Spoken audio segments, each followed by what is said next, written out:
Welcome back, fellow grievers. In this episode, we're going to talk about how your loved one is still here, they're still alive, but you are grieving. So, welcome back, friends. And this episode, I want to talk about anticipatory grief. And I have talked about this a little bit in the past, but I had somebody reach out to me the other day, and I was like, oh my gosh, it's been like a year and a half, 2 years since I've talked about anticipatory grief. And I do believe the last episode I did, I had a guest on. So it was a little bit more specific to her situation, which her anticipatory grief lasted decades because she had a sister who had some disabilities and chronic illness. And so a lot of her childhood was grieving her sister and anticipating when her sister was going to die. When is this going to happen? So I wanted to talk about one that's a little bit more generalized so everybody can benefit from it, especially if you are going through that right now. So, as I said in the opening little segment, right? Like your loved one is still alive, they're still here, but you are going through grief. And why is that? Because a diagnosis that you get can change everything, even though that person is still alive.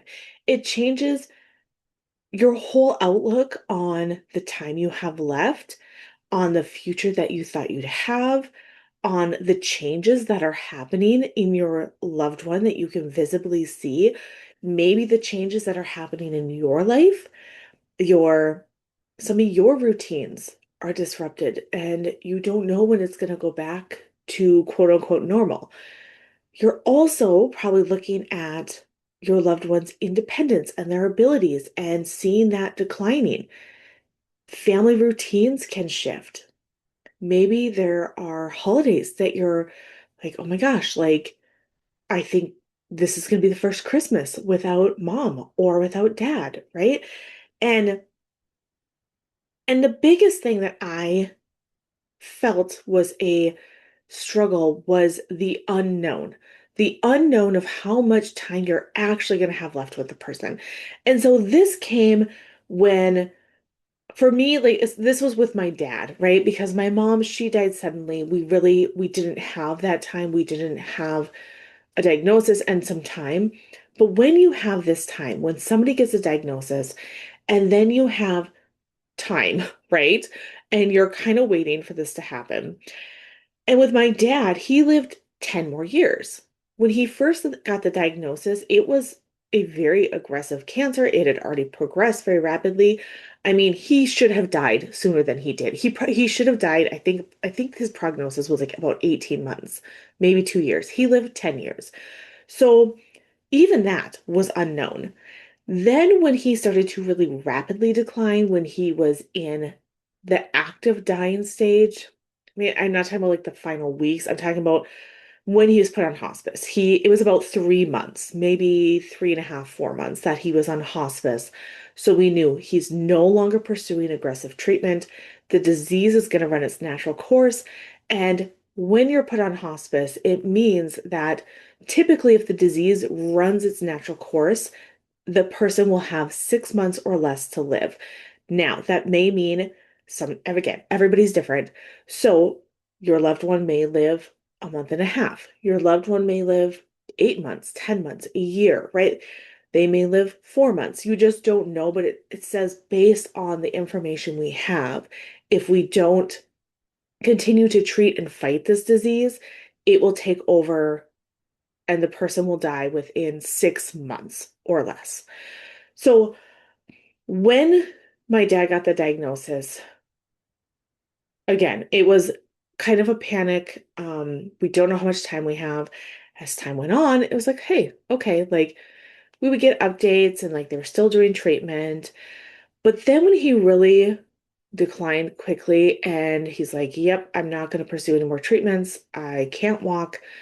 Um, then we knew, okay, he signed up for hospice, so we have 6 months or less. But again, like I said, you don't really know. And I knew that going in because I was a hospice nurse at the time. And so everything felt like in my life it was put on hold because it was. And I was happy to do it because I wanted to be out there more. I wanted to spend more time with my dad. I wanted to help my mom. I wanted to be there during that time. But I also think we don't acknowledge the burden. I don't even like that word, but just the additional stress that it puts on your life, putting everything on hold, and you're just waiting. A lot of it was we didn't know. And so therefore you can't plan. It was like my husband had a trip coming up. I think it was the end of July because it was like the weekend that my dad passed away. And it's like, okay, well, we can plan for it, but we just don't know. Right. So it was just a lot of that. Like, well, I'm going to plan to go out there this weekend, but if something changes, I'm probably going to go out there sooner. So therefore, I'm going to have my suitcase packed and all these things, right? It was just a lot of everything was shifting. My work, I just felt like it was constantly like, okay, I can see these, and these patients. However, if my dad suddenly declines, I'm gonna be gone. I'm gonna be out of here, and like, this is gonna fall on this person. So it's just a lot of uncertainty and anticipatory grief doesn't mean that you want them to die. It doesn't, like when I was going through this, I felt so guilty because it's like, well, I don't know. Like, I don't know what to plan. Like, I don't want him to be suffering, but I also want him to stay here longer on Earth so I can be with him and have this time. And you're just caught in this limbo almost between guilt and overwhelm and stress, right? Like just constantly pulling at you from all angles. So again, I'm going to say that again. Anticipatory grief does not mean that you want your loved one to die. It just means you're grieving these things that haven't come to pass yet because our brain starts pulling in all the what ifs and all the things in the future, and then we're grieving that. So you don't have to function normally, right? You just maybe have to function a little differently during this time. And again, I want to say like the biggest stressor for me or the biggest pressure was not knowing how long this phase was going to last. So again, it's just shifting things, is getting a different perspective. It's just looking at everything differently. So I want to leave you with a few little tips and a few phrases to help you if this is you and you're in this phase right now. So I want you to start living for today, which is hard, right? It's so hard to not pull in the future and the what ifs and if only I would have seen things sooner and this and that, right? And most of those past ones come later when the person dies. But for right now, it's a lot about the future. I don't know what's going to happen next week. I don't know I'm going to handle this when they actually die. I don't know how to do this alone. I don't know, right? Like a lot of I don't knows. So I want you to stop and I want you when you start to see that, when you start to see your brain spiral to like, oh my gosh, I don't know what Christmas is going to look like this year. I don't know. We usually do something for Thanksgiving. Like, is that going to happen? What is this going to look like? I don't know. I don't know. Mom always made the turkey, and for what, she's not maybe not going to be capable of doing that this year, or she might not even be here. What's that going to look like, right? Like your brain just starts to pull in all these things. It might even start to think about planning the funeral and figuring all that out. And so when you start to feel this in your body, you can start to feel just like an overwhelming like tension, pressure, stress, and your mind is running. Okay. That is one of my first indicators is like, oh, hold up. I need to take a time out. I need to pause. My mind is spiraling right now is when I'm having conversations with myself about things that haven't happened, about things that I'm fighting somebody about words they never even said, right? So that's a good indicator for me to say, Nicole, stop. Just stop. Take a deep breath. Okay, what do I need for today? Today, my loved one is still here, right? Like it's allowing you to say, okay, all of that, yes, I will need to deal with that. But for right now, my loved one is still here. Then when we say, what do I need for today? It can help you look at what are the things that need to get done. And I want you to pick out three things, okay? Because again, our brain's going to start running. It's going to say, we got to do this, then we got to do this, and we got to do this. Like, no. What are the three things that need to get done today? Okay. I'm talking like, okay, the kids need to be fed.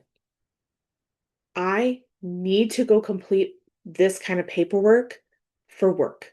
That needs to be completed by midnight tonight. I have a deadline. And I need to sleep at some point. Okay. I want it to be so clear on it needs to be done. Not the, oh, well, I should go look into this. Well, I need to talk to mom about this. Like those things, yes. But I want you first to just focus on the needs, okay? Because then that can say, these are the things that need to get done. The rest of the things, if I get those things done, those are bonus, okay? And I do want to backtrack just a little bit here. I want to walk through again. When a feeling comes up, I want to walk through just briefly how you can allow it instead of pushing it away. Okay, because when we say, okay, what do I need for the day? Like, just like I just did, we can start to just jumping into the next thing. But I want you to give some space in your day for allowing feelings. So you might say, I'm scared, I'm angry, I'm exhausted, right? Like those are feelings. So when you sit there and say, oh, I'm so angry that this is happening. As you sit there, the feeling of anger, like feelings are vibrations in our body. So you can feel anger in your body. And when you feel anger, I want you to just sit for 60 to 90 seconds. That's right, for a minute to a minute and a half. And I want you to sit and allow the feeling of anger just to be there.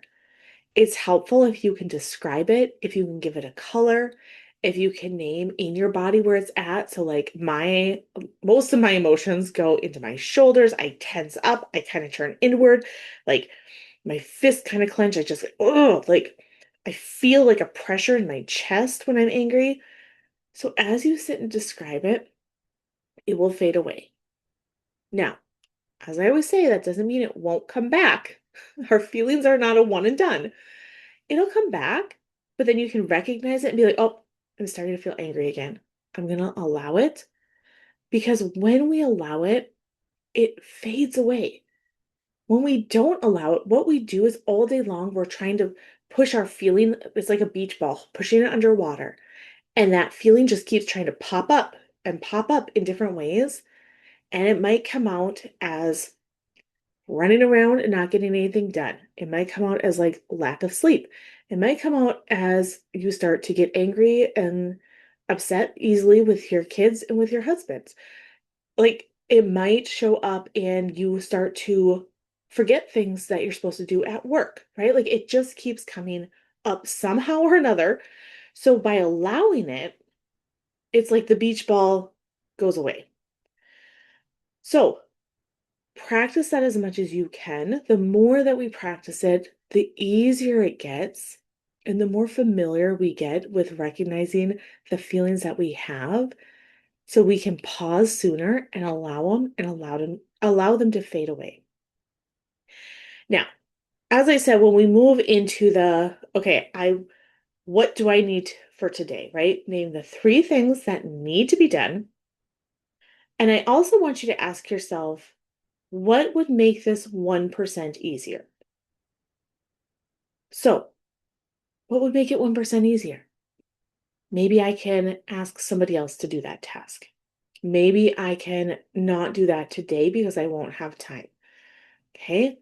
And that's where having the three things is helpful because it really focuses on what is a priority because your brain, again, wants to just pull in everything, kind of as a distraction technique, but it just wants to pull in everything.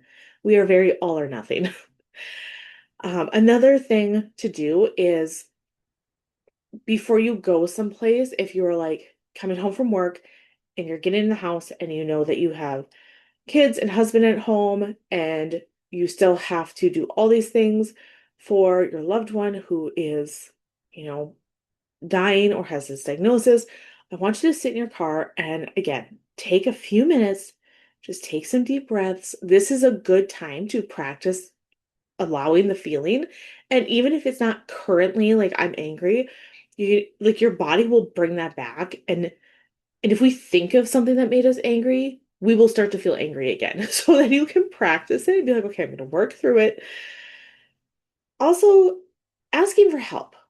And not just saying, I need help, right? Like getting specific, saying, hey, I need the kids' lunches made Monday through Friday this week. Can you do that for me? I really need some laundry folded. I would appreciate if you took care of supper every night this week. Um, Little things like that, when we get specific, then people know specifically how to help us. Um, Also, another thing is that invite the Lord in, right? So I like to talk first always about like our feelings, our emotions, because when our nervous system is responding, we often forget to pray, or we just are like, okay, I just gotta wait and go through it. I just gotta handle it. Like, all right, like let's go, right? Like we kind of forget that God is there waiting always. And so inviting him in, just saying, Jesus, I trust in you, right? That was a phase that got me through, I mean, a lot after my mom died. Just saying, Jesus, please give me the grace for this moment, for this moment. I like it can help us not only pause for us, but when we turn to Jesus, that's what he wants. That's our yes to him, saying, things are not perfect right now, but I still trust you. I still want to invite you in. Please give me the grace for this moment. Hey, and that is what surrender looks like. That's what offering it up looks like when we say, "Oh, Jesus, like I'm having a really hard day.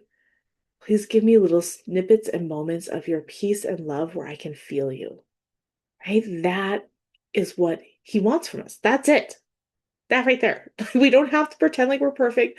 We don't have to have everything wrapped up and pulled together, put a pretty bow on it before we give it to him. Like, he just wants us, all of it. And so bringing him in now, not later, not at the funeral, not at Christmas time, right? Like bringing him in the moments along the way it will deepen your faith and it will make things easier. It won't make all the things go away, right? But when we know, like, oh, God is here with me, it just does make it easier. It takes the focus less off of our pain and more onto God, onto what He wants. So again, you can be grieving while your loved one is still alive, and you can, I'm sure you will be doing all the things where you cry in the car and then you go in and make supper, that you have a list of things running in the back of your mind that you're terrified about, and you're still playing with your kids. You can have the best day and you can still be grieving.